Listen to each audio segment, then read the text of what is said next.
மோர் தாளிச்சிக்கலாமா? இந்த மாதிரி தாளிச்சிங்கன்னு வச்சிங்களேன், சூப்பராக இருக்கும். நம்ம பசங்களுக்கு டிஃபன் பாக்ஸில் வைக்கிறதுக்கு இந்த மாதிரி தாளித்து கட்டினோம்னா அவங்களுக்கு சளியும் பிடிக்காது. இன்னொன்று மோரும் அந்த டேஸ்ட் வேறு மாதிரி இருக்கும். தயிரும் இதில் தாளிச்சிக்கலாம், மோரும் இதே மாதிரி தாளிக்கலாம். எண்ணெய் ஊற்றி வச்சுருக்கேன். கடுகு, உளுத்தம்பருப்பு. கடுகு பொரியுதில்ல, அப்போ கொஞ்சோண்டு ஒரு ஸ்பூன் வந்து கடலைப்பருப்பு. ஒரு 1/2 லிட்டர் தயிர் எடுத்துருக்கேன். 1/2 லிட்டர் தயிர், தண்ணி ஒரு 1/2 லிட்டர் தண்ணி விட்டு மோர் அடித்து வச்சுருக்கேன். அதை தாளிக்கிறதுக்கு தான்.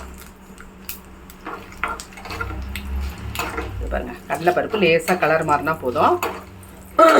இந்த பாருங்க, காஞ்ச மிளகாய், நல்லா நிறைய காஞ்ச மிளகாய், ஒரு 7-8 காஞ்ச மிளகாய் எடுத்து வச்சுருக்கேன். அதை போட்டுக்கலாம்.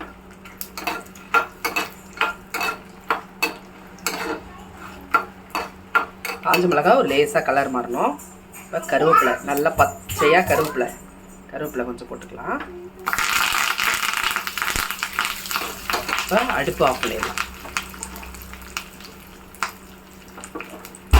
அடுப்பு ஆஃப் பண்ணிவிட்டு மோர், இதை பாருங்க, மோர் அடித்து வச்சுருக்கேன். மஞ்சத்தூள் எடுத்து இந்த மோர் மேலே போட்டாச்சா? பாருங்க, இந்த நம்ம தாளித்த எண்ணெயை இது மேலே ஊற்ற போகிறோம். ஏன்னா நம்ம மஞ்சத்தூள் இதில் போட்டோன்னு வச்சுங்களேன், தாளியில் கலர் மாறும். இந்த மஞ்சத்தூளை இதில் போட்டுட்டு இது மேலே இந்த தாளிச்ச எண்ணெயை கொட்டணுன்னு வச்சுங்களேன், கொஞ்சம் நேரத்தில் இந்த கலர் என்ன சூப்பராக இருக்குது தெரியுமா? இது பாருங்க, இருக்க அந்த கலர் அப்படியே அருமையாக வந்துடும். மோர் கலரு இந்த மாதிரி தாளித்து பாருங்கள். உப்பு போட்டுங்க, கல் உப்பு போட்டிருக்கேன். நான் ஏற்கனவே போட்டுட்டேன் மோரில். கல் உப்பு போட்டு தாளித்து பாருங்கள், சூப்பராக இருக்கும் மோர். பாருங்கள், தாளித்து கொஞ்சம் நேரம் ஆயிடுச்சு. இந்த கலர் பார்த்தீங்களா எப்படி இருக்குன்னு?